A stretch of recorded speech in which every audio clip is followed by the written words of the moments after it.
இரண்டாவது தங்கை தேவகிக்கு சீக்கிரமா ஒரு கல்யாணத்தை முடிக்கணும். முடிக்க வேண்டும். கல்யாணம் முடிக்கணும்னு சொன்னா என் தங்கை அழகுக்கு ஏத்த மாப்பிள்ளைய பார்க்கணும். மாப்பிள்ளையை பார்க்கணும்னா முதலாவது என்ன செய்யணும்? அந்த பெண்ணினுடைய ஓவிய படத்தை கொடுத்தாதான் அந்த காலத்துல மாப்பிள்ளைய பார்க்கலாம். மாப்பிள்ளை வீட்டுல கொண்டு போய் இந்த பெண்ணினுடைய ஓவியத்தை கொடுத்தாதான் பெண்ணு பிடித்திருக்கா கல்யாணம் முடிக்கலாமா அப்படின்னு ஒரு மாப்பிள்ளைய நம்ம பார்த்து கொண்டு வரலாம். இப்பவும் பெண் பார்க்க புரோக்கர் இடத்துல 1000 போட்டா இருக்கும். 1000 போட்டா இருக்கும். மாப்பிள்ளை போட்ட 1000, பெண் போட்ட 1000. ஆமா, அவரையும் எடுத்து போடுவாரு. புரோக்கர் போடுவாரு. ஆமா, இப்போ வந்து சரி போட்டோ எடுத்து காமிக்காங்க. ஆமா, அப்போ இந்த போட்டோ எல்லாம் கிடையாது பாருங்க, கேமராவும் கிடையாது. அப்போ ஓவியம் மறைந்தாதான் எந்த உருவத்தையும் பார்க்க முடியுமா? ஆமையா. அப்ப அரண்மனைக்கு 4 ஓவியரை வரவழைத்து தேவகியின் உருவ படத்தை ஓவியமாக வரைந்து அந்த தேவகியின் 4 உருவ படத்தையும் 4 மந்திரிகளுக்கு கொடுத்தார். அப்பா மந்திரிகளா, என்ன 4 ஆணைய வச்சுக்கங்க. 4 ஆணை சுமக்கக்கூடிய பொன் பொருளை வச்சுக்கங்க. எண்ணி 8 நாளைக்குள்ள என் தங்கை இருக்கக்கூடிய அழகுக்கு ஏத்த மாப்பிளைய நீங்க பார்த்து கொண்டு வரணும். கொண்டு வர வேண்டும் ஐயா. அண்ணா, என்ன உங்க தங்கை தேவகிக்கு மாப்பிளை எப்படி வேணும்? எப்படி வேணும் சொல்லுங்க ஐயா. அப்பா மந்திரி, என்ன என் தங்கை தேவகி என்ன ஒரு அழகா இருக்காளோ, எப்படி இருக்காளோ, ரொம்ப தடியும் ஆகாது, ரொம்ப பொடியும் ஆகாது. அப்ப வேற எப்படி பார்க்க? அப்ப எப்படி தான் செய்யணும்னு சொல்லுங்க பாப்போம். செவத்த மாப்பிளைய பார்க்கட்டுமா? செவத்த மாப்பிளை இருக்க கூடாது. அப்ப கொஞ்சம் கருப்பா பார்க்கட்டுமா? கருப்பு இருக்க கூடாது, மாநிறமா இருக்கணும். அப்ப கொஞ்சம் வளர்ந்த ஆளா பாக்குறோம். வளர்ந்த ஆள் ஆவாது. அப்ப கட்டையா இருந்தா பரவாயில்லையா? கட்டையா ஆவாது. மந்திரி, என்ன என் தங்கை தேவகி என்ன ஒரு அழகா இருக்காளோ, தடியும் இல்ல, பொடியும் இல்ல, கட்டையும் இல்ல, நெட்டையும் இல்ல, கருப்பும் இல்ல, சிவப்பும் இல்ல. தண்டைக்கு தரமான மாப்பிளைய கொண்டு வந்து நீ இறக்கி வைக்கணும். அப்ப செதுக்கத்தான் செய்யணும். அப்ப சிற்பிய கொண்டு வந்து மாப்பிளைய செதுக்கத்தான் மந்திரி நினைக்காத, மனசுக்குள்ள நினைக்க அவனு சொல்ல முடியாது. வேற வழி இல்லையா? அம்மா பரவை. அப்ப இந்த தேவகிக்கு ஏத்த மாப்பிளையை பார்க்கணும்னு சொல்லி 4 யானை 4 ஆணை சுமக்கும் பொன் பொருள் அத்தனையும் கொடுத்து மந்திரியை அனுப்பி வைத்தான். 4 பேரும் எப்படியாவது மாப்பிளை பார்த்துட்டு வந்துருங்க. 4 மந்திரிமார்களும் தேவகிக்கு மாப்பிளை பார்க்க வேண்டும் என்று எங்கே வருகிறார் தெரியுமா? எங்கே வருகின்றார்? கவசந்தங்கள் தேவகிக்கு, கவசந்தங்கள் தேவகிக்கு மாப்பிளையும் பார்க்கவே மந்திரியும் ஒன்று கூடி எங்க வாராரா? சேர நாடு போவோமே, சேர நாடு தன்னதி சீக்கிரமா வாரா. மாப்பிளை பார்க்கணும்னு மந்திரிமார் 4 பேர் ஆணையில உட்கார்ந்து முதலாவது சேர நாட்டுக்கு வராங்க. சேர நாடு எந்த நாடு? அதான் மேற்க மலையாளம், கேரளா. ஆமா, சேர நாட்டிலே சென்று மாப்பிளைய பார்க்கணும்னு வந்தா கேரளாவுல மாப்பிளைக்கும் பெண்ணுக்கும் கேட்கவா செய்யணும்? அப்பா, அங்க இருக்க தண்ணிக்கும் அங்க இருக்க சாப்பாட்டுக்கும் மாப்பிள்ளை ரொம்ப அழகா இருக்காரு. மாப்பிளைக்கு மேல ஒரு சிறங்கு கூட கிடையாது. ஆமா, சரி. ஆனா மாப்பிள்ள என்ன வந்தவங்கள வாங்கன்னு கேட்க மாட்டேக்காரு. வந்தவங்கள விரோதியா இருந்தாலும் வீட்டுக்கு வந்தவங்கள வாங்கன்னு கேட்கணும். அதான் தமிழ்நாட்டு பண்பாடு. ஆமா. ஆனா இந்த மாப்பிள்ள சேர நாட்டுல மாப்பிள்ள பார்க்க அப்படி ஒரு அழகா இருக்காரு. ஆனா வந்தவங்கள வாங்கன்னு சொல்ல மாட்டேக்காரு. மாப்பிள்ள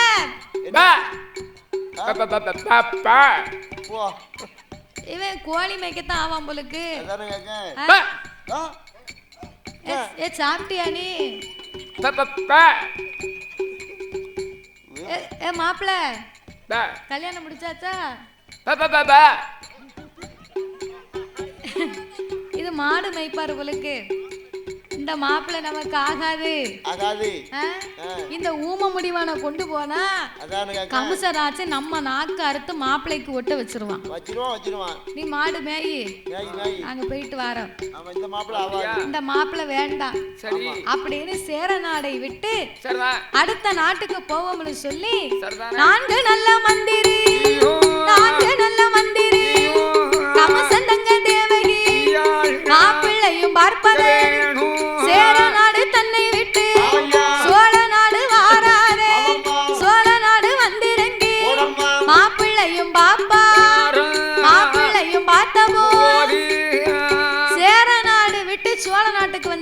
சரிதான். சோழ நாட்டுல வந்து மாப்பிளைய பார்த்தா என்னாச்சு? மாப்பிளைய குறை சொல்ல முடியாது.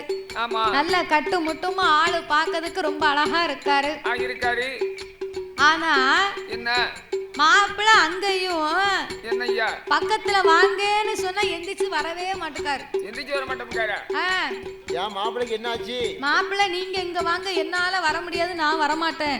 ஏய்யா வாருமையா, அவங்க கிட்ட எட்டிச்சு வாருமையா, வேணும்னு இங்க வந்து பாருங்க அப்படின்னா வேட்டிய கீழே வரைக்கும் கரண்ட கால் வரைக்கும் மூடி சேர்ல உட்கார்ந்துருக்க மரியாதை உள்ள மனுஷன். அப்படி இல்ல, மாப்பிள்ளைக்கு கையும் காலும் ஊனமா இருக்கு, நான் எந்திரிச்சு நடந்து வர முடியாது. அட கன்றாவியே, இந்த மாப்பிள்ளைய கொண்டு போனா நம்ம கைய காலை வெட்டி போடுவான் அப்படின்னு சோழ நாடு விட்டு கீழ் நாட்டுக்கு வந்தார்கள்.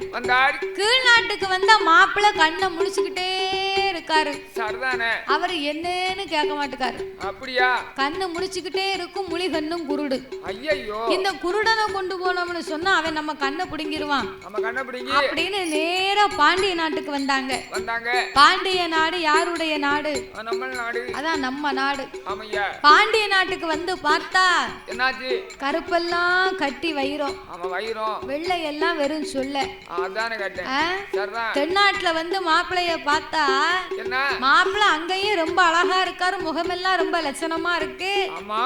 ஆனா மாப்பிளைய கூப்பிட்டா ஏ மாப்பிள்ள, நான் மெட்ராஸ் படக்கு சென்னைக்கு வரல. ஏ மாப்பிள்ள உங்க பேர் என்ன?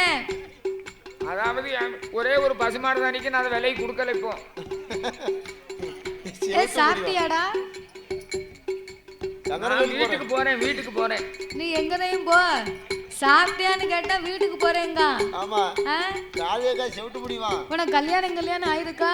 அதானே, நீ ஓயாம என்ன வாஞ்சிக்கிட்டே இருக்காருன்னு எங்க வந்து வைத்தியரு?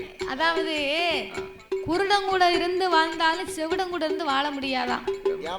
நான் பையத்தான் பேசுவேன், என்ன மூதி கணக்க அப்படின்பா. வாயில பப்ளிக்கா போட்டிருந்தாலும் என்னையவா ஏசுத அப்படின்னு கிட்டத்துல வந்து கேட்பாங்க. அதனால குருடம் கூட இருந்து வந்தாலும் செவிடம் கூட இருந்து வாழ முடியாது. இந்த அம்மா சத்தமா பேசினா என்ன செவிட்டு பையனு பாத்தியோ, அவன் செவிடன் தான், இவர் சொல்லும் போது செவிடம்னு பாத்தியோ அப்படின்னு கேட்பாரு. அதனால இந்த மாப்பிள்ளையும் ஆகாதுன்னு சொல்லி 4 தேசத்துக்கும் போனாங்க. 4 ஆணைய வித்தாச்சு. 4 ஆணை சுமக்கும் பொன் பொருளை வித்தாச்சு. காலியாச்சு. எவன் சொத்து போகுது? எல்லாம் அரண்மனை சொத்து தானே, அவன் பாட்டுக்கு வித்து சாப்பிட்டான்.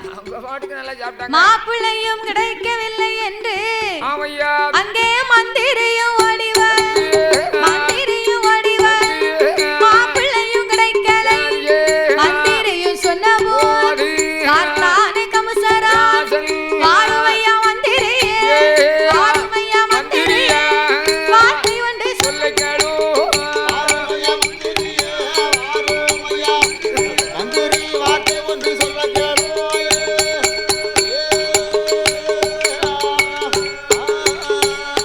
ஏ மந்திரி, 8 நாளைக்குள்ள மாப்பிள்ளைய கேட்டேன்னு இப்படி மாப்பிள்ளை இல்லேன்னு வந்து நிக்கல. அவன் எல்லா பணத்தையும் காலி பண்ணிட்டு வந்து நிக்கல. ஏ மன்னா, 4 தேசத்துக்கும் போனோம், 4 ஆணையவும் வித்தோம்.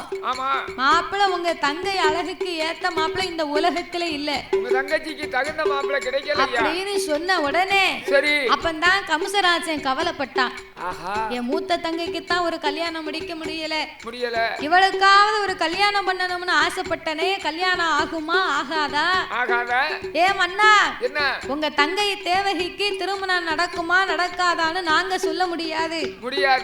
அதற்கு தகுந்த சோசியரை வரவழைத்து அந்த அம்மாவுடைய சாதக பலனை பாருங்க அப்படின்னு சொன்ன உடனே ஆட்டு வண்டி சம்மதித்து அந்த கமசனுடைய நாட்டிலே இருக்கக்கூடிய 1000 சோசியருக்கும் அடித்தான் வரை ஓசை அடித்தார். கருவுருமா மட்டணத்திலே கமசனுடைய நாட்டுல அப்போ 1000 சோசியர் இருந்திருக்காங்க.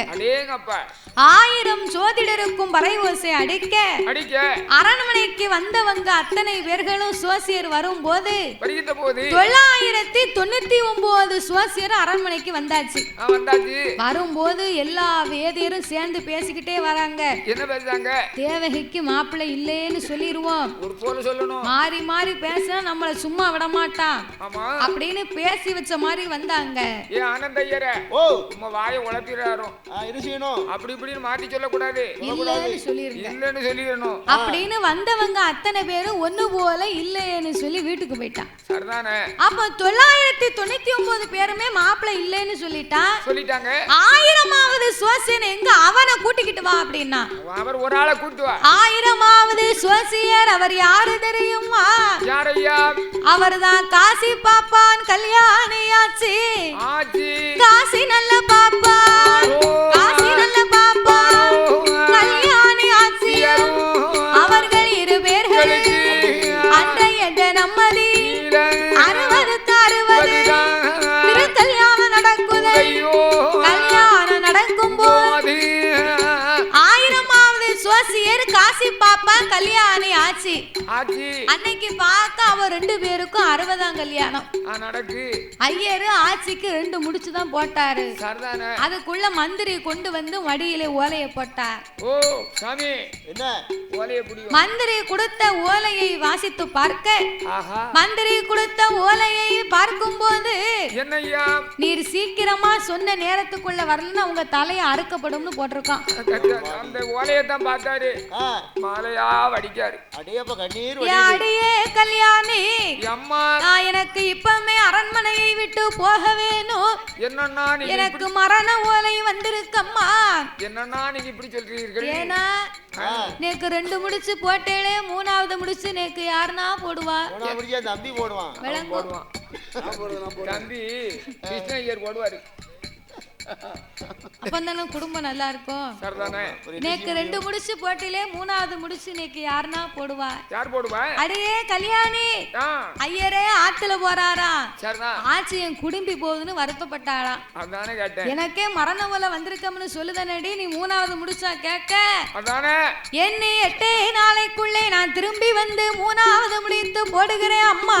ஆமா, 8 நாளைக்குள்ளே நான் திரும்பி வரலையானா இல்லையானா நீ வெள்ள உடுத்திக்கம்மா, வெள்ள உடுத்திக்கம்மா, வீட்டுக்குள்ள இருந்துக்கம்மா, முக்காடு போட்டுக்கோ, மூளையவும் காத்துக்கம்மா, தாலிய கலத்திக்கம்மா, தாலியவும் கலத்திக்கம்மா, உன் தலைய மொட்டை அடிச்சுக்கம்மா,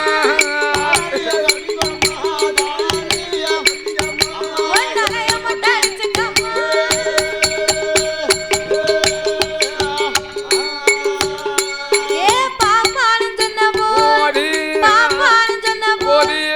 அதை கேட்ட அடியே கல்யாணி, நான் 8 நாளைக்குள்ள திரும்பி வரலைனா உன் தாலிய கலத்திக்க, உன் தலைய ஒட்டை அடிச்சுக்கோ, முக்காடு போட்டுக்கம்மா, உன் மூளையவும் காத்துக்கம்மா. ஏன் வில்லுப்பாட்டு பழைய காலங்களை கொண்டு வர்றோம்னா, நாளைக்கு மழை இருக்காது. மழை ஏன் இப்போ பேசுகிறோம்னா, அந்த மகாபாரதங்களை, அந்த ராமாயணங்களை அந்த காலங்களில் ஒட்டு திண்ணையில் உட்காந்து பாராயணம் பாடுவாங்க. அந்த நேரம் மழை வரும். அவ்வளோ ஒரு சக்தி இருந்தது. இப்போ இந்த வில்லுப்பாட்டுக்கு சாதாரணமாக இல்லை, இது ராமருடைய வில்லுப்பாட்டு. ஆகையினால் அந்த ஆண்டவனுடைய ஒரு பழைய கலாச்சாரம்ங்கிறதுனால ரசித்து கேட்டிங்கன்னா நம்மளுடைய அங்கே ஆண்டவனை இறங்கி வந்து இங்கே பூமியை செழிக்க வைப்பார். அதனால தான் வெள்ளுப்பாட்டுகள்லாம் இந்த சின்ன வயசில் அந்த சாமி எவ்வளவு ஒரு துன்பப்பட்டு எப்படி எப்படி இந்த கலையை கொண்டு வந்திருப்பாங்கன்ட்டு எங்களுக்கு தெரியும். இப்போ இந்த வேஷத்தில் நான் இருக்கணும்ல, இந்த நேரம் நான் சிறுபிராயமாக இருக்கிற போது இருந்திருந்தால் நான் ஒரு மினிஸ்டர். ஆணித்தரமாக அகந்தையில் சொல்கிறேன்ட்டு இல்லை, அத்தனையும் கடந்து கடந்து கடந்து கடந்து ஆண்டவனுடைய சித்தத்தில் வந்து உட்காந்துருக்கோம். ஆகையினால் நம்ம மக்களுக்கும் எல்லாருக்கும் சொல்லுங்கள், வில்லுப்பாட்டு உட்காந்து ரசித்து கேளுங்க. ஆண்டவா அப்படின்னு கேட்டால் நிச்சயமாக மழை கொட்டும், பூமி செழிக்கும். இப்படி இல்லாமல் இருக்க இருக்க இருக்க நாளைக்கு நமக்கு வேலையும் கிடைக்காது, ஏழை மலைக்கும் போக முடியாது, நம்ம ஏழையாகிட்டு இருக்கணும். அந்த மாதிரி கொஞ்சம் எல்லாருக்கும் சொல்லி கொடுத்து இந்த பழைய கலைகளை வந்து ஊக்குவிக்க பாருங்கள். இன்றைய காலத்து இளைஞர்கள் வந்து அந்த சிறு குழந்தைகள்லாம் இவ்வளோ தூரம் வர வர வர வர எவ்வளவு ஒரு ஆனந்தமாக இருக்குது. அங்கே ஒரு யோகாசிரியன்ட்டு ஒரு பாப்பா, அது நல்ல முறையில் நல்ல வந்த பழைய பாடல்களை பாடுது. ஆகையினால இப்போ இருக்கிற கலாச்சாரங்களை கொஞ்சம் நம்ம மாற்றி கொண்டு வாங்க. அப்போ தான் நம்ம பூமி செழிக்கும், நம்ம மக்கள் செழிப்பாக, மக்களுக்கு ஒரு ஆயுள் கூடும். சரி, எல்லாரும் ஒத்துழைப்பீங்கன்ட்டு நினைக்கிறேன் சாமி. நமஸ்காரம் அண்ணே.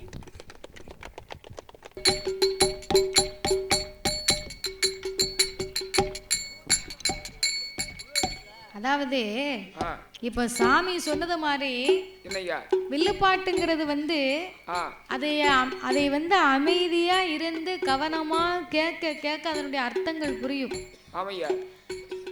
அதை வந்து கவனமா கேட்டு அதை விரும்புகிற புரியுற மக்களுக்கு தான் அது அமிர்தம் மாதிரி தெரியுமா. புரியலன்னு சொன்னா அது கொஞ்சம் கூட நமக்கு மனசுல பதியாதுங்கிறத விட அதன் மேல உள்ள விருப்பம் நமக்கு இருக்காது. நம்ம எவ்வளவு விரும்பி கேட்கிறோமோ அதனுடைய இனிவை வந்து நமக்கு அப்பந்தான் தெரியுமா. என்னமோ இருந்து 6 பேர் படிக்காங்க 6 பேர் பாடுதாங்க அப்படிங்கறது இல்லாம நம்ம கவனமா கேட்டோம்னு சொன்னா அந்த கால சாமி சொன்னது மாதிரி புராண கதைகள் வந்து இந்த வில்லுப்பாட்டிற்கு முன்னாலே உட்கார்ந்து ஏதாவது எங்களுக்கு பரிசு எந்த ஊருக்கு போனாலும் எங்களுக்கு வந்து பரிசு பணம் கொடுப்பாங்க. விருப்பம் இருந்த மக்கள் பரிசு பணம் கொடுப்பாங்க. அப்படி பரிசு பணம் கொடுக்கிற மக்களை வந்து இந்த வில்லுக்கு முன்னாலே உட்கார்ந்து எங்கள் நாவினாலே கடவுளை நினைத்து நாங்கள் வாழ்த்து பாடுவோம். அப்போ கடவுளை நினைத்து நாங்க வாழ்த்து பாடுகிறோம்னு அவங்க பணம் கொடுத்தாங்கிறத விட இந்த வில்லுக்கு முன்னாலே உட்கார்ந்து நாம எதை சொல்லுகிறோமோ அந்த வார்த்தை பலிக்குமா. அதேதான். ஆமா, இது உண்மை. இந்த வில்லிற்கு முன்னால் உட்கார்ந்து நாம எந்த வார்த்தை சொல்லுகிறோமோ அந்த வார்த்தை பலிக்குமோ அதுக்கு அர்த்தம் வந்து அதுதான். அதேதான். ஆமா, அதனால எல்லாரும் கையில 500 இருந்தாலும் சரி 400 இருந்தாலும் சரி 100 இருந்தாலும் சரி கையில வந்து கொடுத்துருங்க. நாங்க வாழ்த்துவோம் உங்களை. நாங்க வில்லு முன்னாடி வாழ்த்தோம்னா அது உங்களுக்கு பலிக்கும். நான் ஒரு புராண கதையை சொல்லிக்கிட்டு இருந்தா நீ வியாபாரமா பார்க்க நல்லா நீ வியாபாரம் பார்க்க. அதனால அப்போ இந்த வில்லிசையில வந்து அவ்வளவு மகிமை இருக்குதாமா. அந்த காலத்துல புராண கதையை சொன்னாலும் நாவினால் சொன்னாலும் காதினால் கேட்டாலும் அதற்கு ஒரு மகிமை இருந்தது. ஆமா, இப்ப நம்ம வில்லுப்பாட்டு பிடிக்க போய் தான் சரி மக்கள் ரசிக்க போய் நம்ம கதையை கேட்க போய் தான் கொட்டுத பனியில பூரா சுண்ட மூடிட்டு உட்கார்ந்துருக்காங்க. நீங்க வந்தவங்க எங்களுக்கும் ஒரு புல்லா கொண்டு வந்திருக்கலாம், நாங்களும் போட்டுக்கிட்டு படிப்போம். நம்ம வில்லுப்பாட்டை ரசிக்க போய் தான் அந்த கொட்டும் பனியில உட்கார்ந்து பாத்துக்கிட்டு இருக்காங்க, கதையை கேட்காங்க. பனி நல்லா தான் அடிக்கி. ஆமா, நம்ம நாட்டுல இருந்து இந்த நாட்டுல கொஞ்சம் நல்லா அடிக்கி. பரவாயில்ல. அப்போ அதை போலவே இந்த கருவூரம்மா மட்டத்திலே கருவூரம்மா பட்டணத்தில் கமுசனுடைய தங்கையாகப்பட்ட தேவகிக்கு மாப்பிள்ளை கிடைக்குமோ கிடைக்காதோ என்று சொல்லி 1000ஆவது காசி பாப்பான் அரண்மனைக்கு வந்து தேவகையின் சாதகத்தை பார்த்தார். பார்க்கும்போது தேவகையின் சாதகத்தை பார்த்த உடனே ஐயர் சொல்லிட்டாரு, ஏ மன்னா கமுசராஜா, உங்க தங்கைக்கு மாப்பிள்ளை இல்லைன்னு எவமையா சொன்னா? அதானே கேட்டேன். உங்க தங்கை மாப்பிள்ளைக்கு தங்கை தேவகிக்கு கண்டிப்பா மாப்பிள்ளை உண்டு. எண்ணி 8 நாளைக்குள்ள அரண்மனைக்கு அவரே தேடி வருவார் அப்படின்னா. ஏ பாப்பா, இவன் பொய் சொல்லி பணம் எங்க பாப்பா? வந்தவங்க அத்தனை பேர் இல்லன்னு போயிட்டான். 99 பேர் இல்ல மாப்பிள்ளை இல்லன்னு போயிட்டான். உனக்கு மட்டும் மாப்பிள்ளை எங்க இருந்தியா வாரான்? மாப்பிள்ளை வாரது வரைக்கும் ஒண்ணு சும்மா விட மாட்டோம் அப்படின்னு கல்லறைக்குள்ள பிடித்து அடைத்து பச்சை தண்ணி கூட பல்லுல படக்கூடாது போட்டு அடைத்து வைத்தான். அப்படியே 8வது நாளாச்சு. மாப்பிள்ளை வருகின்றார். எப்படி வருகின்றார்? வாராரு மாப்பிள்ளை வடக்கிருந்து வாராரு. சூரநாடு தன்னை சூரநாடு தன்னை ஆதி சூரராஜன் சூறாவளி பெற்றெடுத்த திருமகன் தான்.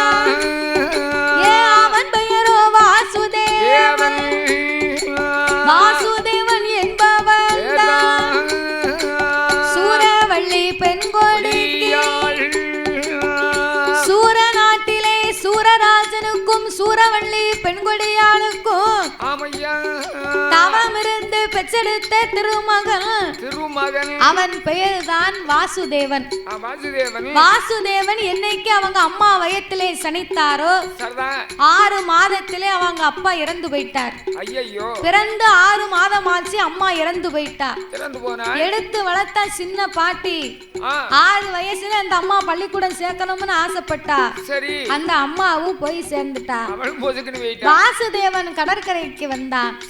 கடற்கரையிலே கடல் அரசனும் கடல் ராணியும் வாழ்ந்து வரும்போது இருவேருக்கும் பிள்ளை இல்லை என்று வாசுதேவனை பிள்ளைக்கு பிள்ளையாக வளர்த்தார்கள். அவனையும் 21 வயது வரைக்கும் வளர்க்க 21 வயது ஆச்சு. அந்த கடல் ராணி அம்மா போய் சேர்ந்துட்டா. இப்படி உன்னை வளர்த்தவர்களை எல்லாம் கொன்று விட்டாயே சண்டாள பாவி, இனி என் அரண்மனையில இருந்தா ஏன் உயிருக்குத்தான் ஆபத்து வரும் அப்படின்னு கடலரசன் வீட்டை விட்டு வெளியே அனுப்பிவிட்டார்.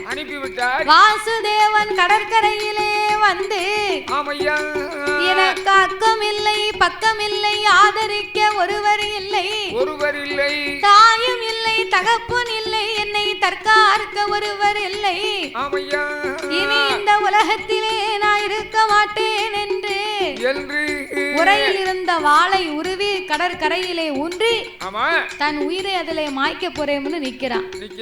பார்த்தா ஆகாயவாணி அம்மா, உனக்கு மரண யோகம் இல்லையப்பா, மாலையிடும் யோகம் இருக்கிறது அப்படின்னு வாயுதேவன் மகிமையினாலே அவனை ஆகாயமாக தூக்கி இந்த கருவூரம் மாவட்டத்தில் கமுசனுடைய அரண்மனை வாசலிலே கொண்டு வந்து விட்டாங்க. அரண்மனை வாசல்ல கொண்டு வந்து விட்ட உடனே மந்திரி மாப்பிளைய பார்த்தா யாரோ எவரோ பார்க்க சந்திரனோ சூரியனோ தெரியல, இவ்வளவு ஒரு அழகா இருக்காரு. அப்படி இந்த அரண்மனைக்குள்ளே அழைத்து வந்து விட்ட போது அப்ப கமசமுடி ராஜமன்ன அவன் என்ன கேட்கிறான் தெரியுமா? எப்படி ஐயா? ஏ வாரும் ஐயா பிள்ளையே, ஊரு என்ன பேரு என்ன,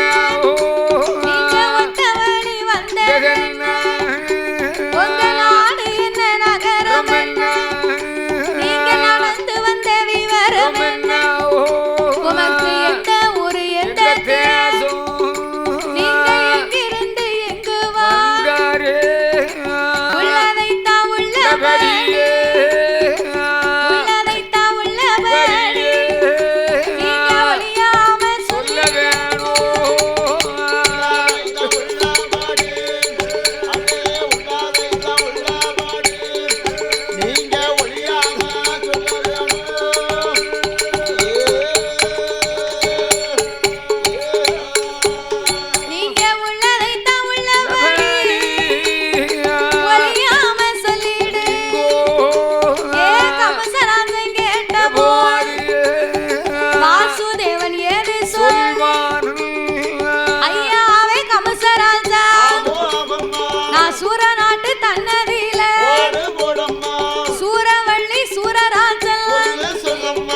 பெற்றெடுத்த திருமகன்தான் என் பெயர் வாசுதேவன். ஐயா கமுசமுடி ராஜமன்னா, சூர நாட்டிலே சூரராஜனுக்கும் சூரவள்ளி பெண்கொடிக்கு நான் தான் பிறந்த தலைமகன். நான் என்னைக்கு பிறந்தேனோ என்னை சுத்தி உள்ளவர்கள் எல்லாம் ஆண்டு மடிந்து விட்டார்கள். நானும் ஆண்டு மடியணும்னு கடற்கரைக்கு வந்து உங்க அரண்மனைக்கு வந்தேன். சூரராஜனுக்கும் சூறாவளிக்கு மகனா? மாப்பிள்ள நான் தேடிக்கிட்டு இருந்தேன். உங்க அம்மா யாரு தெரியுமா? எங்க அப்பா கூட பிறந்த சொந்த அத்தை. உங்க அப்பா யாரு தெரியுமா? எங்க அம்மா கூட பிறந்த சொந்த தாய் மாமா. சரி இருக்கட்டும் அப்படின்னு சொன்ன உடனே சரி என் தங்கை தேவகிக்கு மாப்பிள்ளை கிடைக்காமலாம் நான் கஷ்டப்பட்டுக்கிட்டு இருந்தேன். என் தங்கைக்கு ஏத்த மாப்பிள்ளை நீங்களே தேடி வந்துட்டீங்களா ஐயா? நல்ல வேளை ஒண்ணுக்குள்ள அப்படின்னு வரவழைத்து அவருக்கு விருந்து உபச்சாரங்களை எல்லாம் செய்து தேவகிக்கும் இந்த வாசுதேவனுக்கும் நாள் பார்த்து தினம் குறித்து திருமணத்தை முடிக்க வேணும் என்று கல்லறைக்குள்ள அடைச்சானே காசி பாப்பா. ஏ மந்திரி மந்திரி பாப்பா உயிரோட இருக்காரான்னு பார்த்து கூட்டிக்கிட்டு வாங்க. இருக்கானோ செத்துட்டானோ பார்த்து வாங்க. அண்ணா 8 நாள் ஆச்சு, பச்சை தண்ணி கூட குடுக்கலையே. இருக்காரோ செத்து போயிட்டாரோ தெரியல. உயிரோட இருந்தா மாணிக்க மாலையை போட்டு கூட்டு வா. உயிரோட இல்லன்னா எலும்பு துண்டு இருந்தா எடுத்துட்டு வா. எலும்பு துண்டு சூப்பு போடவா? சூப்பு போட்டு குடி. எலும்பு துண்டு ஈமக்கரியை செய்வோம்யா. அப்படியே செய்த பாவத்துக்கு அதையாவது செய்து முடிப்போம் அப்படின்னு சொன்ன உடனே தங்க தாம்பூலத்திலே மாணிக்க மாலை வைத்து ஒட்டு மேல முழக்கத்தோட ஐயரை கூப்பிட வராங்க. ஐயரை கூப்பிட வரும்போது ஒட்டு சத்தம் கேட்க கேட்க ஐயருக்கு குடலை பிரட்டுது. எதுக்கு? மாப்பிள்ள வந்தாரோ வரலையோ, கம்சன் நம்மளை என்ன செய்ய போறானோ அப்படி என்று சொல்லி அந்த கல்லறையை திறந்த போது ஒட்டு சத்தம் கேட்கும் போது ஒட்டு சத்தம் கேட்கும் போது அவன் குடலத்தான் பெறட்டுதையோ. அற உயிரும் குற உயிரா, அற உயிரும் குற உயிரா, அந்த அந்த நறுவாரா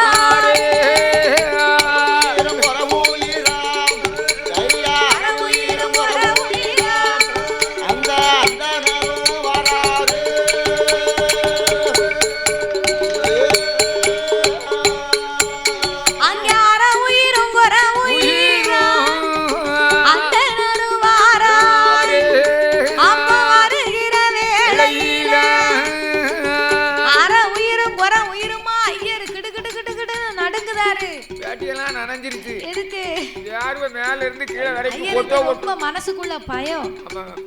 கம்சராஜன் நம்மளை என்ன செய்ய போறாரோ அப்படின்னு சொன்ன உடனே சொல்லி அவர் கல்லறையை திறந்து வெளியே தான் வந்திருக்காரு.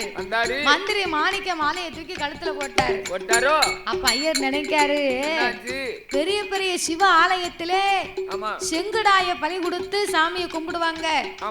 மாப்பிள்ள வரல புலுக்கு, அதான் இந்த மாணிக்க மாலையை போட்டு நம்ம கழுத்தை வெட்ட போறான் புலுக்கு அப்படின்னு பயந்து போய் மந்திரி ஓடி வந்து மன்னனுக்கு முன்னால இந்த காசி பாப்பானை நிறுத்தினார்.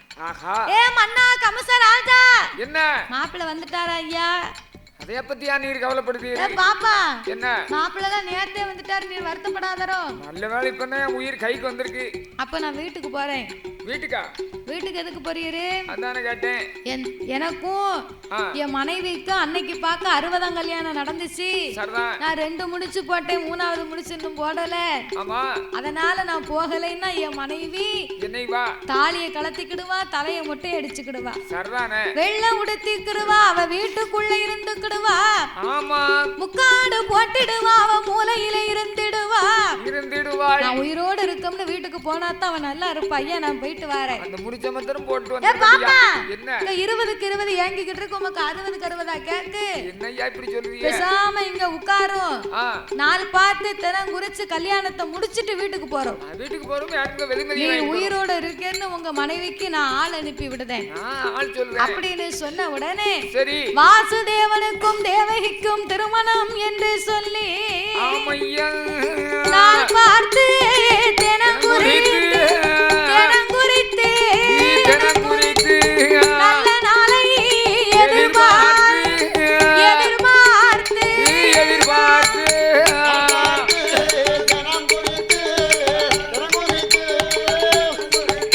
அங்கே நல்ல நாளை எதிர்பார்த்து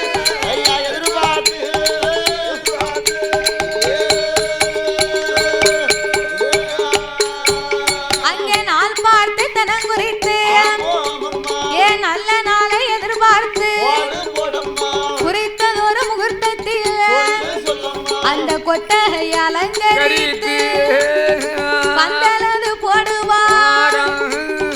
ஈச்சம்பாலை கொண்டு வந்து இருபுறமும் அலங்கரித்தார். கமுகம்பாலை கொண்டு வந்து அந்த கால்கள் எல்லாம் அலங்கரித்தார். மாங்குளைய கொண்டு வந்து மணவடைய அலங்கரித்தார். மல்லிகைப்பூ கொண்டு வந்து மலராலே அலங்கரித்தார். ஏ அப்பா, தேவகிக்கும் வாசுதேவனுக்கும் திருமணம் என்று சொல்லி கடூருமா பட்டணத்துல கொட்டகைய பார்த்தா அடே அப்பா ஆனை கொட்டகை குதிரை கொட்டகை கொட்டகை ஆனை வந்தாலும் தட்டாது தட்டாது குதிரை வந்தாலும் தட்டாது சரிதானே கொட்டகை வந்தாலும் தட்டாது ஆமையா அப்படி ஒரு கொட்டகையை போட்டிருக்கான் விதவிதமா கொட்டகைகள் போட்டாரு பிறகு மாங்குலையை கொண்டு வந்து மணவடை அலங்கரித்து ஆமையா ஈச்சம்பாலை வெட்டி பந்தலின் இருபுறத்திலே அலங்கரித்து ஆமா தலவாழ குல நிறுத்தி ஆமையா அந்த பந்த காலெல்லாம் அலங்கரித்து சரிதானே பூக்களை கொண்டு வந்து புஷ்பத்தாலே அலங்கரித்து ஆமா குறித்த முகூர்த்தத்திலே சரி திருமணம் என்று சொல்லி சரிதான் தன்னுடைய நாட்டுக்குள் இருக்கக்கூடிய அத்தனை மக்களுக்கும் அறிக்கை ஒலை எழுப்புதான் அனுப்புகிறார் எப்படி எப்படி அனுப்புனார் வீராதி வீரர்களே வீர மார்த்தாண்ட சூரர்களே சூரர்களை வரக்கூடிய வைகாசி மாதத்திலே வளர்வர வெள்ளியிலே என் தங்கைக்கு கல்யாணம் ஆமா வரக்கூடியவங்களுக்கு ஒரு முக்கிய அறிவிப்பு என்ன அறிவிப்பு இந்த கல்யாண வீட்டுக்கு வரும்போது என்ன வேணும் கல்யாண வீட்டுல சாப்பாடு கிடையாது சரி சாப்பாடு இல்லாத ஒரு கல்யாணமா அதுல கல்யாணம் கேளியா சாப்பாடு கிடையாது சரி நீ அதுக்கே ஆனா எப்படி கல்யாணம் விட்டா சாப்பாடு தானே தான் முக்கியம் தண்ணி கிடையாது கிடையாது காபி கிடையாது டீ கிடையாது கலர் கூட கிடையாது ஒண்ணு கிடையாது வெத்தலை பாக்கு சுண்ணாம்பு கூட தர மாட்டேன் சுண்ணாம்பு கூட கிடையாது சுரண்டி நிக்க விட செவுத்த அதனால இத்தனையும் கல்யாண வீட்டுல எதுவுமே உங்களுக்கு கிடையாது எது வேண்டாம் ஆணையில வாரவங்க ஆணைக்குரிய தீனி சரி ஒட்டகத்துல வாரவங்க ஒட்டகத்துக்குரிய தீனி சரி நீ என்னது தும்பி அதையும் பொட்டனை போட்டு கொண்டு வந்துரு ஏன் அந்த காலம் இந்த மாதிரி கார் வண்டி பிளஸ் கூட்டெல்லாம் கிடையாதா கிடையாது கிடையாது அப்படியா? அப்போ வசதி உள்ளவங்களா இருந்தா அரச மன்னனா இருந்தா தேர்ல போவார் ரதத்துல போவார் சரிதான் கொஞ்சம் அதுக்கு கம்மியா இருந்தா ஆணையில போவாங்க சரிதான் அதுக்கும் கம்மியா இருந்தா ஒட்டகத்துல போவாங்க சரிதான் அதுக்கும் இருந்தா குதிரையில போறவங்க வருவார்கள் ஒண்ணுமே இல்லாதவங்க நடராஜன் பஸ் தான் அப்ப 10 ரூபாயும் செலவில்லை விறு விறு விறு விறு நடந்து போகணும் நம்ம பச்சை தண்ணி வர வழியில குடிச்சிட்டு நடராசன் பஸ் நடராஜன் வண்டினா நடைதானையா நடவண்டி நடவண்டி அப்படிதான் வந்திருக்காங்க சரிதான் அதனால அரண்மனைக்கு வாரவங்க அவங்க சாப்பாடு கொண்டு வந்துடணும் வரணும் அது இருக்கட்டும் ரெண்டாவது சரி இன்னொரு முக்கியமான அறிவிப்பு என்ன தெரியுமா என்ன அறிவிப்பு என் தங்கச்சி கல்யாணத்துக்கு வாரவங்க 1000 பொற்காசு மொய் பணம் கண்டிப்பா கொண்டு வந்துடணும் சாப்பாடு இல்ல ஜபியம் இல்ல எதுவும் இல்ல மொய் பணம் கரெக்டா கொண்டு வரணும் சாப்பாடு போட மாட்டானா மொய் செய்யணுமா இவன் கல்யாணம் வச்சிருக்கானா கிளியாணம் வச்சிருக்கானா அதான் எனக்கு தெரிய மாட்டேங்குது கல்யாணமா கிளியாணமா அப்படின்னு அறிக்கை அனுப்பி 56 தேசத்துக்கு அனுப்பினா சரிதான் முகூர்த்தத்தின வந்தது சரி கல்யாண வீட்டுல உள்ளூர் ஆளு ஒத்த ஆளு இல்ல என்ன வரல 1000 பொற்காசு கேட்டிருக்கான் சுவாறு கிடையாதா கஞ்சி கிடையாதா எவன் போவான் இவன் கல்யாண வீட்டுக்கு நம்ம எங்க போவேன் எங்க வீட்டுல எனக்கு பத்திரிக்கை வந்துச்சுன்னா எங்க வீட்டுல நாங்க 5 பேரு சரி நான் என் வீட்டுக்காரி எனக்கு 3 பிள்ளைகள் சரி நாங்க 5 பேரு கல்யாண பத்திரிக்கை வந்துச்சுன்னா என்ன இல்லையா காலையில அதிகாலை 5 மணிக்கே போயிருவோம் என்ன காலையிலயா போறியா அப்பதான் விடிய காலம் சாப்பாடு கழிக்கலாம் ஆமா காலையில போன உடனே பொங்கல் போட்டிருப்பாங்க நாங்க 5 பேரும் சாப்பிடுவோம் சரிதான் சாப்பிட்டு முடிஞ்சு சரி தாலி கட்ட உடனே 11:30 மணிக்கெல்லாம் பந்தி வச்சிருவாங்க சரிதானே நாங்க 5 பேரும் இலைய போட்டு சாப்பிடுவோம் நல்ல வயிற்றுக்கு சாப்பிடுவோம் முத பந்திலே ஆமா சரி 5 பேர் கணக்கு 10 பேர் ஆச்சா ஆமா சாப்பிட்டுட்டு 21 ரூபா மொய் செஞ்சுட்டு சரி அரவம் காட்டாம வந்துருவோம் எவ்வளவு 21 ரூபா டீ பாட்டி சாயந்தரம் போல போகணும் அதுக்கு பாட்டு போல போன சாயந்தரம் மாத்திரம் போவோம் அப்படி லட்டு முறுக்கு அப்புறம் முக்கியமான நாள்ல வித்தியாசமா வேற எதுவும் கொடுப்பாங்க அப்படி நாங்க சாப்பிடுவோம் 21 ரூபா மொய்யை செஞ்சுட்டு காலையில 5 மணிக்கே போய் பொங்கல் வடை சாப்பிட்டுட்டு மத்தியானம் 12 மணிக்கு சாப்பிட்டுட்டு 21 ரூபா மொய் எழுதிட்டு வந்துருவாராம். அப்பமெல்லாம் 21 ரூபா பெரிய மொய். மானம் கெட்டவர சாப்பிட்ட ஒரு இலைக்கு ஒரு 50 ரூபாய் போட வேண்டாமா? கல்யாண வீட்டுல அவங்க புண்ணியம் பண்ணது சாப்பாடு போடுறாங்க, அதுக்கு மொய் கணக்கு பண்ண முடியுமா? என்ன போட்டிருக்காங்க, குடும்ப செய்தியத்தோடு வந்து எல்லாரும் வந்து குழந்தைகளை ஆசீர்வாதம்படி கேட்டுக்கொள்கிறோம். 2 நேரம் நல்லா சாப்பிட்டுட்டு அந்த பிள்ளைகளை ஆசீர்வாதம் பண்ணிட்டு வருவோம். அப்படின்னு வருவாங்க. எங்க ஆசீர்வாதம் கிடைக்கணுமே. சரிதானே? நீங்க போய் நீங்க சாப்பிடுற சாப்பாட்டுக்கு வேண்டியதான். நம்ம மாதிரி ஒரு 5-6 பேர் சேர்ந்து கல்யாணத்துக்கு போனாங்கன்னு வைங்க, என்ன ஆகும்? என்னத்தையும் கொஞ்சம் இடத்தை விற்கத்தான் செய்யணும். சரிதானே? அப்ப இந்த கம்சனுடைய அரண்மனையிலே கல்யாணம் முடிந்தது வாசுதேவனுக்கும் தேவகிக்கும். ஆமா. திருமணம் முடிந்து பார்த்தா உள்ளூர்ல ஒரு ஆளு கூட வரல.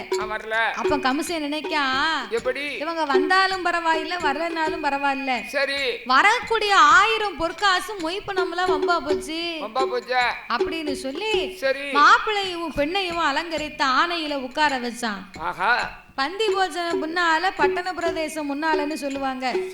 முதல்ல நமக்கு இந்த 1000 பொற்காசு மொய்ப்பணம் தான் நமக்கு முக்கியம்.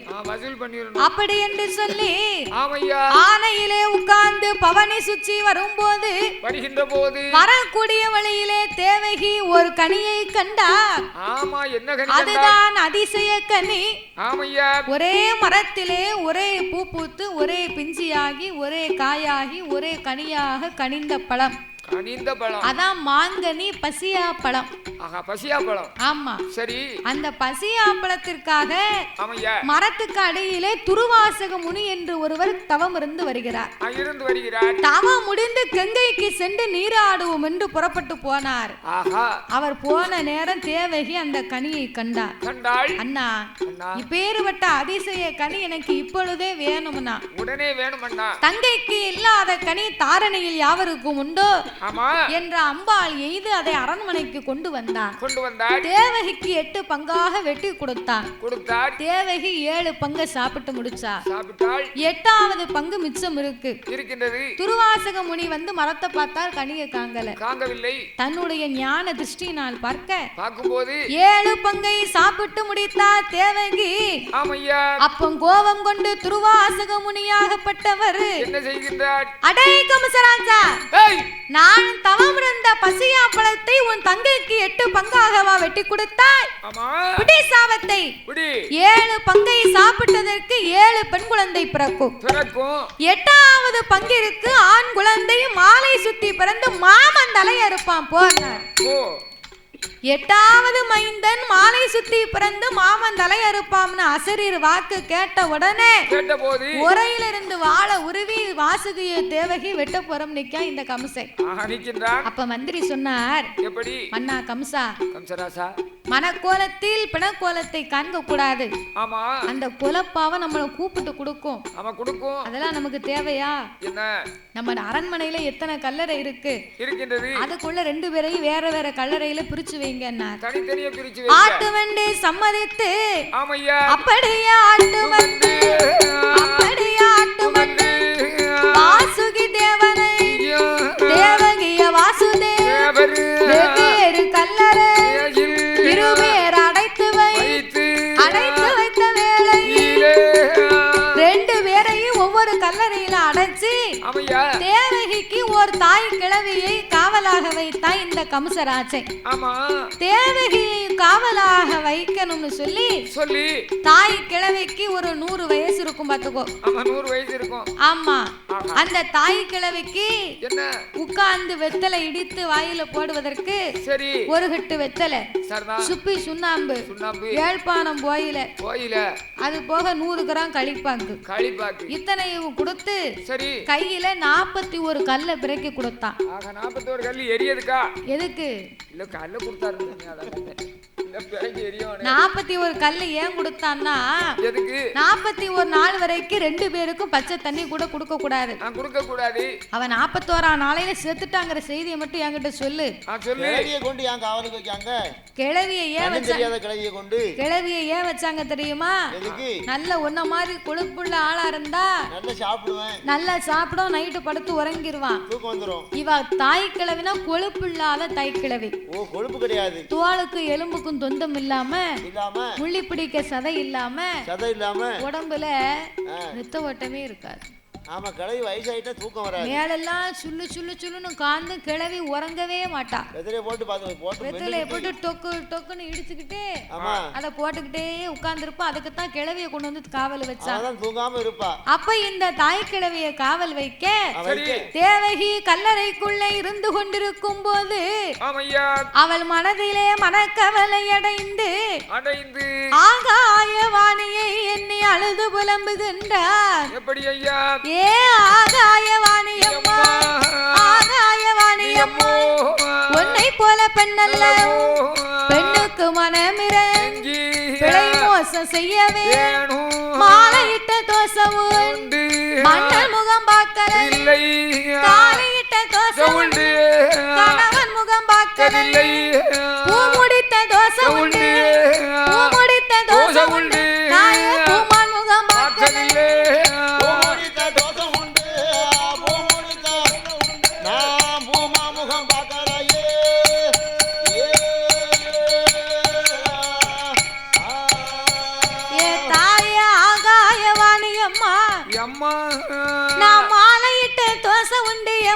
முகத்தை பார்க்கவில்லை.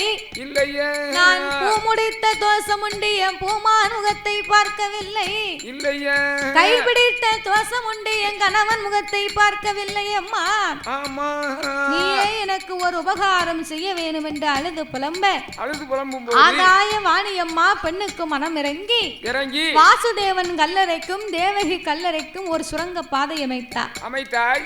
அப்போ தேவகி வாசுதேவனை காண வேண்டும் என்று ஓடி வந்து வாசுதேவனை கண்டு கட்டி அணைத்து அவர் வயிறு பசியை தீர்க்க வேண்டும் என்று சொல்லி கல்யாணம் முடித்து கல்யாண சாப்பாடு கூட நம்ம கையால போடல அவர் பட்டினிலாம் இருப்பாரு அப்படின்னு சொல்லி தேவகி கடவுளை மனதிலே நினைத்து தான் அணிந்திருக்கக்கூடிய பட்டாடை முந்திய கிழிச்சாள். அவரை உட்கார வச்சு முன்னால விரிச்சா. அது தலவாழை இலையாச்சு. புழுதி மண்ணை அள்ளி வச்சு அது பொடியரிசி சாதமாச்சு. 21 கல்லை பிறக்கி வைத்தா. அது 21 வகை கூட்டு கறியாச்சு. கையை இளம்பினா சாம்பார் ரசம் மோரு பாயாசம் வந்தது. கையை தட்டினா அப்பளம் வந்தது. ஆமா இத்தனை வைத்து தன் கணவனுக்கு சாப்பாடு கொடுக்க வாசுதேவன் மொத்தமாக பிசைந்து மொத்தம் 3 உருண்டையாக்கினார். 2 உருண்டையை சாப்பிட்டார். அதுக்குள்ள 3.25 நாளிகை நேரம் முடிஞ்சு போச்சு. மீதம் வைத்திருந்த இந்த எச்சிய அருந்திய மகிமையினால அவர் கணவன் வைத்திருந்த எச்சிய அருந்திய மகிமையினாலே அன்றைய நாள் முதலாக ஆண்டவனுடைய அருளாலே அந்த தேவகியா பெண்கொடியானவள் அவள் அன்று மாதம் குளிமரன் அதுவே குளி கற்பமான் முச்சும் குளிமரன் முழுகாமை இருப்பான் தங்கையவன் குளிமறந்து அவன் 40 நாள் கற்பமான்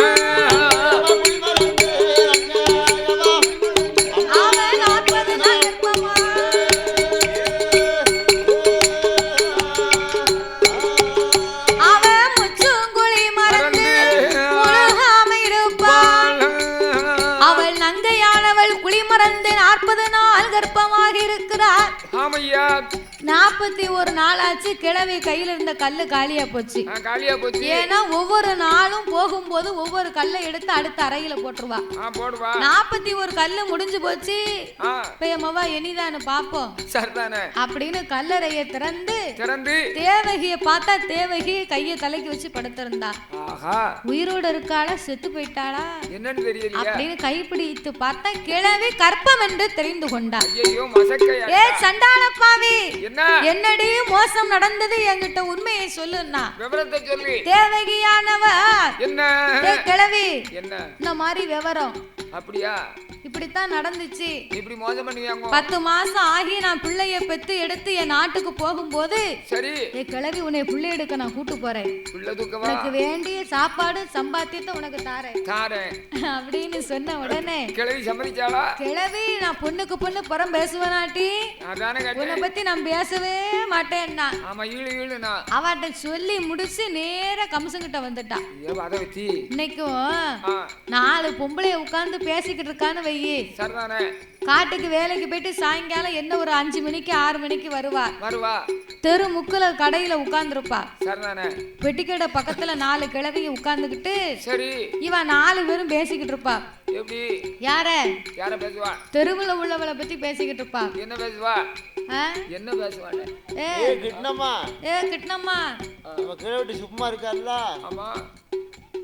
அவளும் அந்த தெற்கு வீட்டு தெய்வான புதுசா இருக்கான் பாரு. ஆமா கணேசன் அவன் ஊரை விட்டு ஓடி போயிட்டான். உடனே உனக்கு வேலையை கழுதைய பாரு அப்படின்னு அடுத்த வீட்டை பத்தி இங்க பேசிக்கிட்டு இருப்பா. சரி இவன் 4 பேரும் பேசிக்கிட்டு இருக்கும்போது அதுல ஒருத்தி சொல்லுவா. என்ன சொல்லுவா? என் வீட்டுக்காரன் வந்துட்டான், சரி சாப்பாடு வச்சு கொடுத்துட்டு வரேன் அப்படின்னு 4 பேர்ல ஒருத்தி எந்திரிச்சு போயிருவா. சரி இவா 3 பேர் என்னையவா தெரியுமா? எந்திரிச்சு போனா பாரு அவளை பத்தி இவா 3 பேரும் பேசிக்கிட்டு இருப்பா. என்ன சொல்லுவா? என்ன பேசுவா? ஆமா, இவ பெரிய பத்தினி, அதானே கேட்டேன். அவளை பத்தி இவ பேசிக்கிட்டு இருக்கா. அதேதான் அப்படிம்பா. சரி, இவ 3 பேர்ல ஒருத்தி எந்திரிச்சு போனா, இவ 2 பேரும் போனவ 2 பேரையும் சேர்த்து பேசிக்கிட்டு இருப்பா. சேர்த்து பேசுவா. பொண்ணுக்கு பொண்ணு பெரும் பாச மாட்டோமுங்க. ஆமா, பிறகு கண்டா காமாட்சிங்க, காங்கலன்னா மீனாட்சின்றவா. மீனாட்சின்னு சொல்லுவா.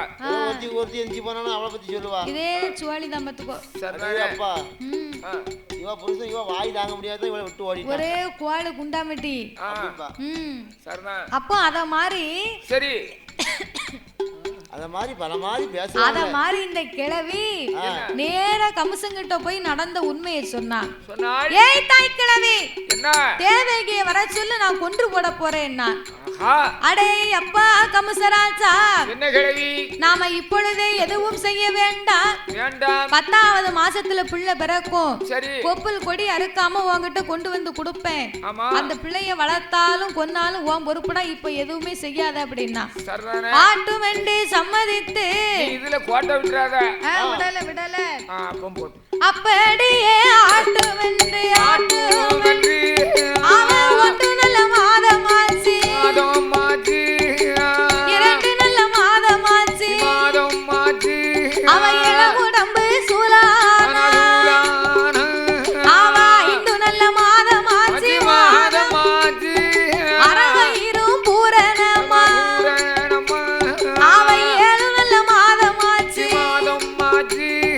எம்பிழப்பு அதிகமானா, அவன் 8 நல்ல மாதமாச்சு, 8 முட்டா வருகுதென்பாள், அவன் மாங்காயா தேங்காயா, மலையில் உள்ள புளியங்காய் அடுத்தாருக்கு தெரியாமல் அடுப்பு சாம்பல் திம்பாள், எதுத்தாருக்கு தெரியாமல் எருச்சாம்பல் திம்பாள். 9 மாதமா அவ ஓலை போல சொல்லலுவாள், அவ 10 நல்ல மாதமா, 10 நல்ல மாதமாச்சு, தேவகி பரிபூரண கர்ப்பமா.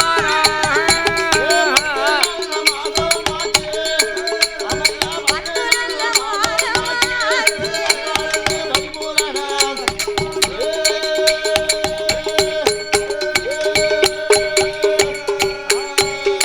அவ 10 நல்ல மாதமாச்சு, பரிபூரண கர்ப்பமா. இப்படியா இருக்கும்போது தேவகியா திருவயேச்சு, 10 மாதங்கள் முச்சும் வச்சு பரிபூரண கர்ப்பமாகிருந்தா. அவள் 10வது மாதத்திலே வாதம் கொண்டு வயருளைந்து பெண் குழந்தையை பெற்றெடுத்தார். பெண் குழந்தை வந்து பிறந்தவுடனே பெண் குழந்தை வந்து பிறந்தவுடனே கிழவி கொப்புல் கொடி அறுக்கல, குளிப்பாட்டல, நீராட்டல, சேனை ஊட்டல. கொப்புல் கொடி எடுத்தா பிள்ளை சத்தம் போட்டுரும்னு சொல்லி யாருக்கும் தெரியாம கம்சனிடத்திலே கொண்டு வந்து கொடுத்தாள். சண்டாள பாவி அத பிள்ளைன்னு பார்த்தானா, பிள்ளையின் 2 காலையும் பிடித்து குரு குரு குரு என்று சுத்தி அரண்மனை நடை கல்லில ஓங்கி ஒரு அடி அடித்தான். பிள்ளை விடல தேங்காயா செதறி போச்சு. அடிக்க பிள்ளை பொறுக்கும் ஐயா. இதை போலவே 7 பெண் குழந்தை பிறந்தது. 7 பெண் குழந்தைகளை இப்படியே கொன்று போட்டான் சண்டாளை.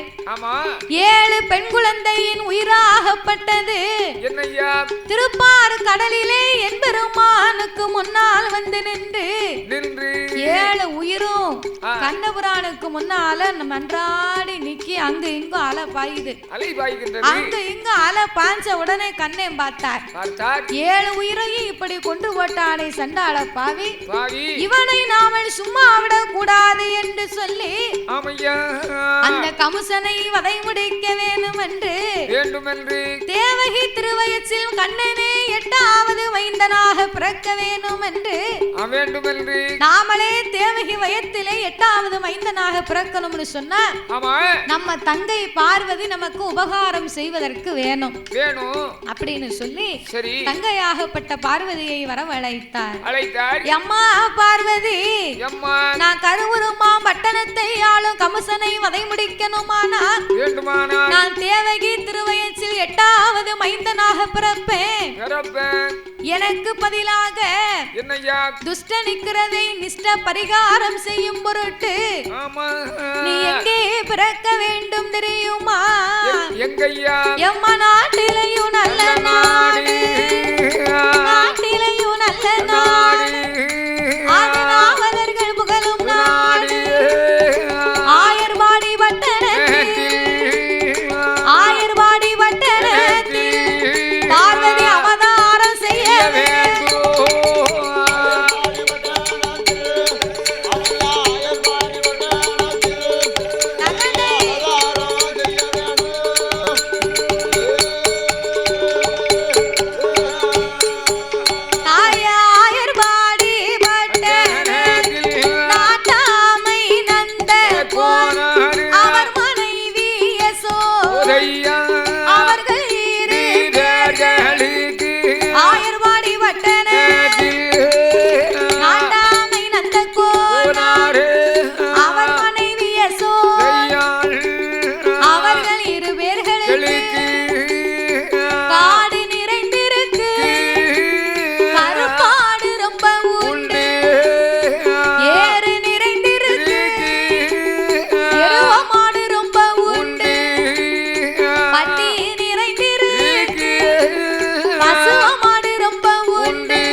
ஆயர்வாடி பட்டணத்திலே நாட்டாமை நந்தகோனார் அவர் மனைவி யசோதை. அவங்க 2 பேருக்கும் இல்லாத செல்வாக்கே கிடையாது. பட்டி நிறைந்திருக்க பசுவ மாடு ரொம்ப உண்டு, காடு நிறைந்திருக்க கருப்பாடு ரொம்ப உண்டு, வேலி நிறைந்திருக்க வெள்ள ஆடு ரொம்ப உண்டு, ஏறு நிறைந்திருக்க எருவ மாடு ரொம்ப உண்டு. ஆயர்வாடி பட்டணத்து கோபியர்கள் நீங்க பார்க்க வேலை. ஆயர்வாடி பட்டணத்துல கோபியர்கள் வந்து உட்கார்ந்து மோர் கடைவதற்கு முக்காலி பொன்னாலயம், இருந்து மோர் கடைவதற்கு இருப்பு சேரு தங்கத்தால. அப்ப எவ்வளவு வசதியா இருந்திருக்காங்க. எனக்கு தெரிய 17 ரூபாய்க்கு தங்கம் வித்துச்சு. ஒரு கிரானா ஒரு பவுனா? ஒரு கிராம். ஆமா. இப்போ ஒரு கிராம் எவ்வளவு? 8000 கூடயா? 8000 தாண்டிச்சோம்ல. தாண்டிச்சோம். எவ்வளவு? சரி, தங்கம்னு சொல்லிக்குடுவோம், வேங்கன முடியாது. எனக்கு 2 பொட்ட பிள்ளை இருக்கு. மூத்த பிள்ளைக்கு தங்கம்னு பேர் விட்டு வச்சிருக்கேன். ரெண்டாவது பிள்ளைக்கு வந்து கோல்டு தங்கம்னு பேர். ஆமா. மூத்த பிள்ளைக்கு மாப்பிள்ளை கட்டு வந்தாங்க, பொண்ணு கட்டு. சரி. மூத்த பிள்ளைய என் பிள்ளைக்கு மாப்பிள்ளைய பிடிச்சு போச்சு, மாப்பிள்ளைக்கு பொண்ணை பிடிச்சு போச்சு. சரிதான். உடனே மாப்பிள்ளையோட அப்பாவும் அம்மாவும் என்னங்க, சரி மாப்பிள்ளைக்கு பொண்ணுக்கு பிடிச்சு போச்சு, சரி நம்ம மற்ற காரியத்தை பேசுவோம் அப்படின்னாங்க. அதுக்கு என்ன தாராளமா பேசுவோம், உட்காருங்க அப்படின்னு உட்காருங்க அப்படின்னோம். சரி உட்கார்ந்தோம், பாய வச்சு உட்கார்ந்தோம். பிள்ளைக்கு இந்த நகை சுருள் எவ்வளவு போடுவீன்னு கேட்டாரு. சரி, நீங்க என்ன? மாப்பிள்ளையோட அப்பா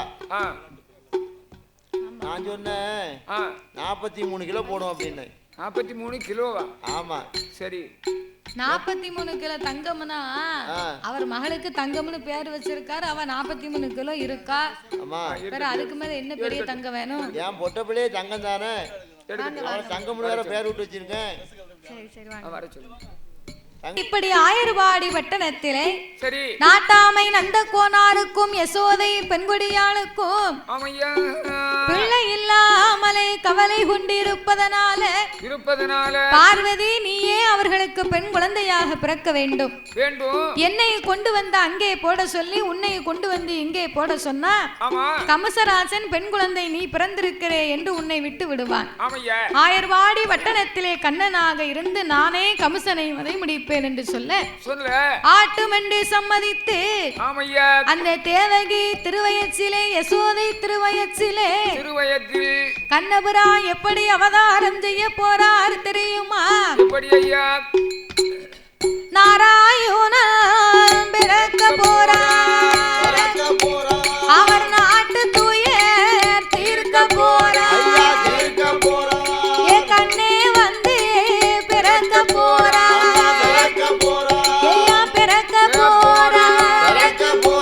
அவர் கடவுள் துயர் தீர்க்க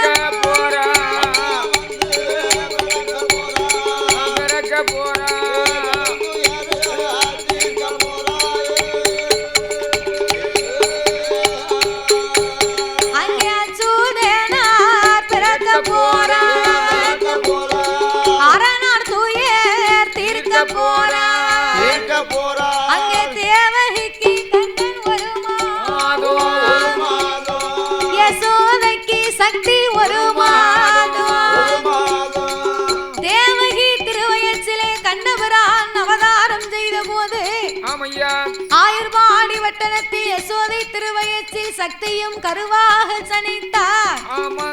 அங்கும் இங்குமாகவே கருவாகவே சனித்த போது அங்கே தேவகிக்கு கண்ணன் 2 மாதம், அங்கே யசோதைக்கு சக்தி 2 மாதம், தேவகிக்கு கண்ணன் 4 மாதம், யசோதைக்கு சக்தி 4 மாதம், அப்போ தேவகிக்கு 5 மாதம், யசோதைக்கு சக்தி 5 மாதம், தேவகிக்கு கண்ணன் 8 மாதம், யசோதைக்கு சக்தி 8 மாதம், 10 மாதம் முச்சும் பெற்று அங்கே முச்சும் பெற்று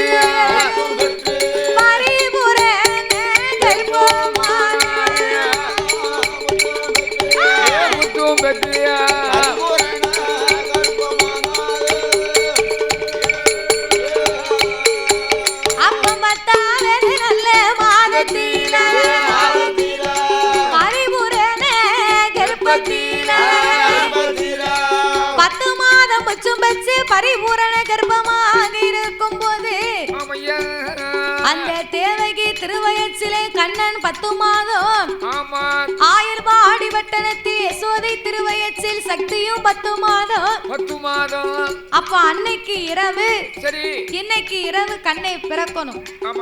இன்னைக்கு ராத்திரி கண்ணன் பிறப்பதற்கு முன்னால கண்ணபுரான் வாசுதேவனுடைய கனவிலே தோன்றி அப்பா வாசுதேவா நானே இன்னைக்கு தேவகி திருவயச்சில் உனக்கு 8வது மைந்தனாக நான் பிறக்க போகிறேன். நான் பிறக்கும் போது ஆயர்வாடி பட்டணத்தில் யசோதை திருவயச்சிலே கண்ணை வந்து பார்வதி வந்து பிறப்பா. என்னை கொண்டு போய் யசோதை பக்கத்திலையும் பார்வதியை கொண்டு வந்து தேவகி பக்கத்திலையும் போட்டு விட வேண்டும் அப்பா. பார்வதி பெண் குழந்தைன்னு கம்சை விட்டுருவான். நான் கண்ணனாக ஆயர்வாடி பட்டணத்தில் இருந்து இந்த கம்சனை வதை முடிப்பேன் அப்பா அப்படின்னு சொன்ன உடனே ஆட்டு வெண்டி சம்மதித்து இருக்க அது 10 மாதம் முச்சும் வச்சு பரிபூரண கர்ப்பத்தில இரவு நல்ல நேரத்தில கமசன் தங்கை தேவகியா அடிதொடியா வயருளைந்து ஆண் குழந்தை பெற்றெடுத்தார்.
சக்கர கையோ நான்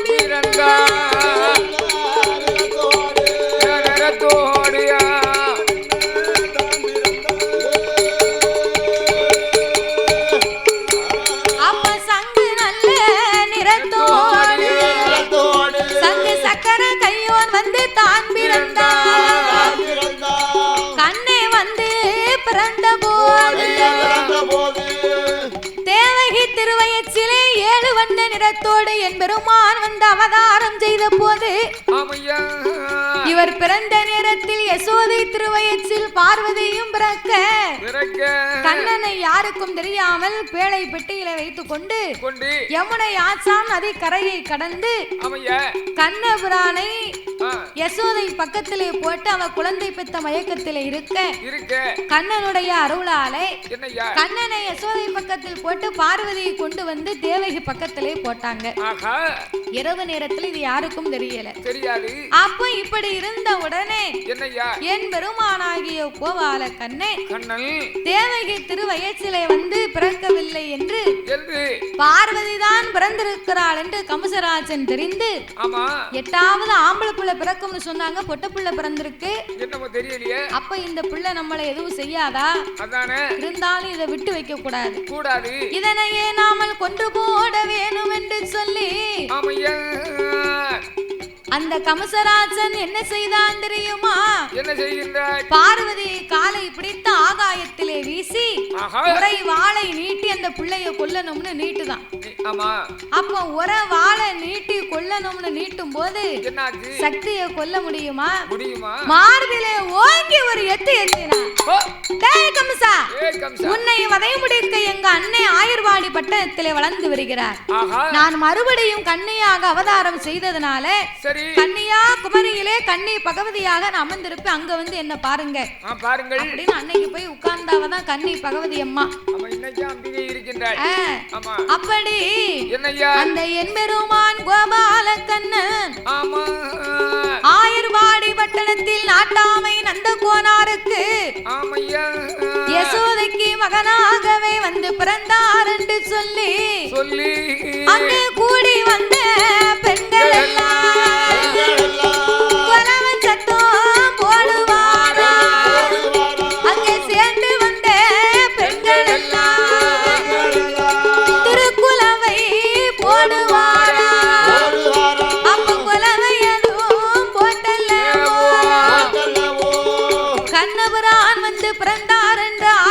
சந்தோஷப்பட்டு கண்ணனுக்கு 16ஆம் நாளிலே பெயர் சூட்ட வேண்டும் என்று நாட்டாமை நந்த கோனாருக்கு மகனாக பிறந்ததனால நந்த கோபாலன் நவநீத கிருஷ்ணன் என்றே பெயரை கொடுத்தார்.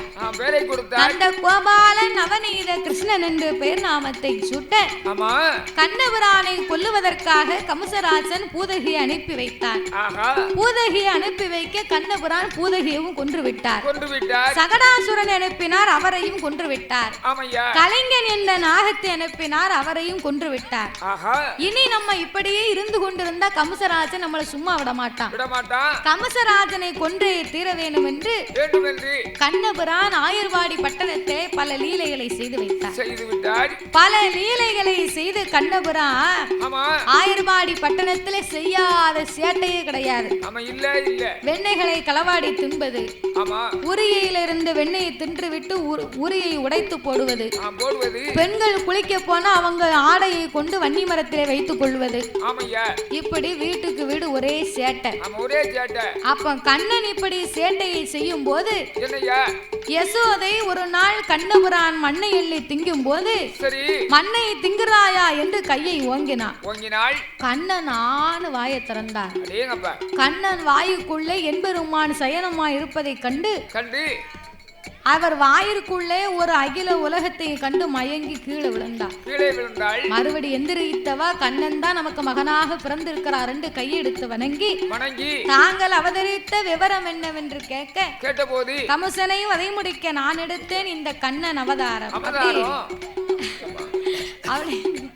அப்படின்னு கண்ணன் காட்சி கொடுக்க அப்ப கம்சனுடைய ராஜமன்னையும் பார்த்தா என்னையா இனி இந்த கண்ணனை வதை முடிக்கணுமானா ஆயிரபாடி மக்கள் எல்லாம் நம்ம அரண்மனைக்கு வந்தாதான் இந்த கண்ணனை கொல்ல முடியும். ஆமா அப்படின்னு தயிர் வெண்ணெய் மோர் எல்லாம் எண்ணெயிலிருந்து என் அரண்மனைக்கு தான் வரணும்னு சொன்னபோது வரும்போது யார் நாமத்தை போட்டு வருகிறாரோ அவரை ஓட ஓட ஓட விரட்டுன்னு சொல்லி சரி ஆனைக்கு உலக்கைய கையில கொடுத்து வாசல்ல நிப்பாட்டினா. கண்ணே ஆதி மூலமே அபாயம் என்று சொன்னபோது கண்ணபுரான் வரும்போது உலக்கை வைத்திருந்த ஆனை கமுசராசனை ஓட ஓட விரட்டியது. அப்போ ஓட ஓட விரட்டும் போது வாராரே கண்ணபிரான் ஆனையாகப்பட்டது கமுசராசனை விரட்ட கண்ணபுரான் ஓங்கி ஒரு எத்தினார். அங்க போய் விழுந்தான் கமுசன். அந்த கமுசராஜனை வதை முடிக்க வேணும் என்று கையிலே வைத்திருந்த சங்கு சக்கரங்களை கொண்டு அந்த சக்கராயுதத்தை ஏவல் செய்து அந்த கஞ்ச கமுசனை தான் வதை முடித்தார். வதை முடித்தார் கண்ணனான கோபாலன்